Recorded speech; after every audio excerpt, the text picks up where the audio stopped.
Dobro jutro. Nedela, 27. junij, Cars and Coffee event. Moram priznati, da garažna vrata tukaj v Lukosi še nikoli nisem odprl z večjim veseljem. Ta beštija od avta se imenuje KTM X-Bow. Pravzaprav mu jaz rečem KTM Crossbow, ker sem prepričan, da je to prav, ampak vsi ostali pa pravi, pa sploh ni važno. In sedaj pogledaj, no? Je to sploh avto? Je to motor na 4 kolesih? Kaj je to? Zdaj pa garaža tukaj v Lukoci, vidiš, se moraš po klančku dol zapeljati. Misliš, da bo ta avto lahko noter? Pa da ga bom lahko ven dal, bom rabil 5 teh na levi, pa 5 takšnih tudi na desni strani. Veš, kaj ta hodič je nizek? Noter greš pa tako, da moraš ta prak prestopiti, da se pa lahko usedeš v karbonsko školjko. Če hočeš to narediti vsaj približno elegantno, moraš dati najprej volan dol. Tako da zdaj, kot Formula 1, tam zgodna 90-ta. Volan nazaj gor. Pa cela procedura, veš, najprej moraš stisniti start, pa se tukaj le prižge zaslon. Potem moraš pritisniti mode na volanu, potem je pa spet na vrsti start.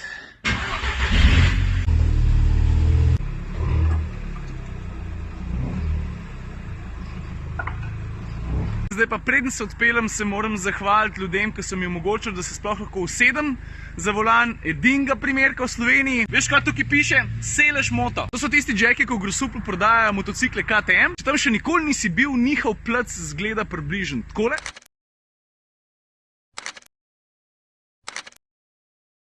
Selež KTM, še enkrat hvala. Kar se pa avta tiče, motor je nameščen tukaj zadaj. Mislim, da je jasen, ne? Tukaj gre za čisti minimalizem. To je špartanska vzgoja. Karbona je kup, avto je izredno lahek. Meni najbolj fukiš stvar od vsega je to, da takrat, ko voziš, še posebej, ko greš čez ovinke ali pa po kakšni bolj švoh cesti, vidiš vzmetenje, kako dela. Stabilizacijska elektronka, kaj to misliš? Ne. In to je, kar se gole osnove tiče v avtu, bom še kaj čez dan povedal, zdaj pa pičem na Brdu pri Kranju, Cars and Coffee, prvi del dogodka, tam se bojo družili lastniki hudih avtomobilov, pa jaz. Ta drug del, enač, zato pa Kopara, ne, tam se pa vidimo. In grede, kdo od vas ve, kam dati vinjeto? Ne, se jaz tudi ne. Evo nas Brdo pri Kranju, jaz sem se sem pripeljal svojo Autorize ekipo. Zdravo. Bi lahko prosila za ime? Ja, Ciril Komotar. Najlepša hvala, kar naprej.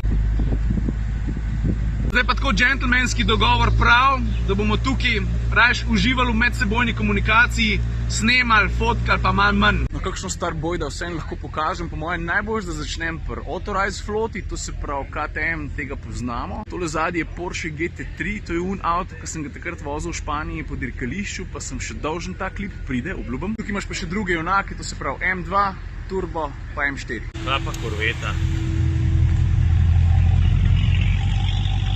Avto, ko se pa zdaj njim pele, je pa avto, če mene vprašaš, ga ima top 3 zvok, all time, challenge stradale. Tale avto prepoznaš, ne še čist, ne ga moram od spredi pokazati. Kaj pa zdaj? Kaj bolj znan? Ja, to je točen tist Rimac, ki sem ga v vlogu, mislim, da je bil 517 predstavil na ženevskem avtosalonu. Avto je, mislim, da ne bom zgubil besed. Prosim lepo, pejte pogledati tisti vlog. Evo pa še ena stvaritev slovenskega junaka, Luka Marko Grošelj je pripeljal svojo M3, stari, respekt. Po mojem najboljš tako, bom najdel eno lepo musko, bom posnel par dobrih kadrov, pa naredil eno lušno kompilacijo. Prav.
Ok, zdaj pa tako, medtem ko so šli drugi na hitrico kosiljati, povem en stavek ali pa dva o točnem tem avtu. V osnovi vemo, zakaj gre, ne? KTM je 2.8 predstavil svoj prvi avto, to je bil ta X-Bow, Crossbow je spravil. Nima veze, gremo naprej. To, da je avto zažagan, po mojem ne rabim poudarjati, točen tale je tisti, ki je bil faceliften. Kdaj so ga faceliftali? Konc 2016, 2017? Ta je letnik 2017, je pa tudi izvedba R, ker pomeni, da ima že v osnovi malo več konjev, tam okoli 300, ta jih ima pa še malo več kot 300, zdaj ga ima 330, tehta pa šlo 800 kg, pol veš, ne, koliko je ura. Kar se elektronke tiče, smo že rekli, da kar pozab. Če te pa zanima, ga je pelat skoga kakšen gokart, ja, na velik načinov, ampak moram pa poudariti, da je pravzaprav relativno udoben. Je pa enem tudi res, da ko ga voziš, ga moraš to pomeni, da je sklopka zelo trda, da je menjalnik zelo trd in če ne prevzameš kontrole na tak zelo odločen način, pa si lahko 1, 2, 3 pečen. Zdaj pa mislim, da je počas cajt, da se obrnemo pred Primorski.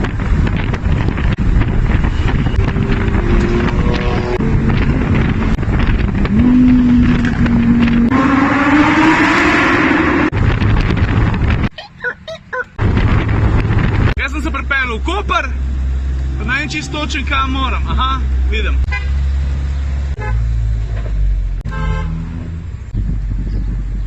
Pa tavžent ljudi, stari, noro. Bravo. A pokažem, kako izgleda, pazi zdaj.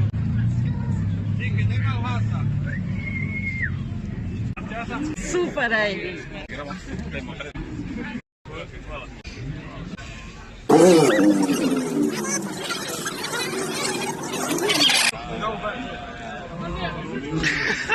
Raš brisača že.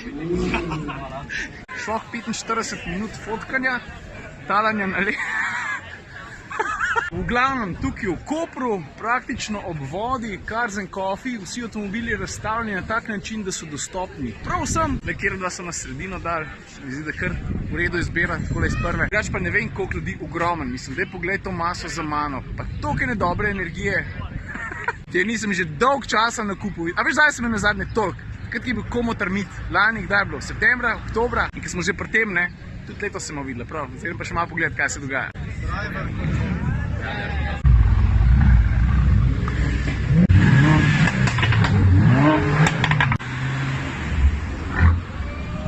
Za zaključek pa le tukaj v Kopru se je naredila ena taka luštna promenada, tako da tisti avto, ki zapustijo prizorišče, pičijo tukaj mimo. Sicer se ne strinjam s tem, da vsi noro pospešujejo zraven pa folk pa nobene varnostne cone, ampak pravijo, da je pa fajn, pa sliši se dobro, to res. Drugač pa, kar se celotnega eventa tiče, takole počrto, stari, organizacija v nulo, oba venuja, to se pravi, Brdo pri venuja, sem rekel, šamar sam se. Obe prizorišči, Brdo pri Kranju in Koper, svaka čast, vse je bilo v piko. Malo je hecen, ker z volanom lahko hodim. Tako da se veselim, da se kaj podobnega ponovi, pa da spet začutim to dobro energijo. Taki občutki, taki so najboljši. Ajde. In, kak se pele? Stari, a veš kako? A veš prosti pad? Ja. No, 1 ura pa pol tega.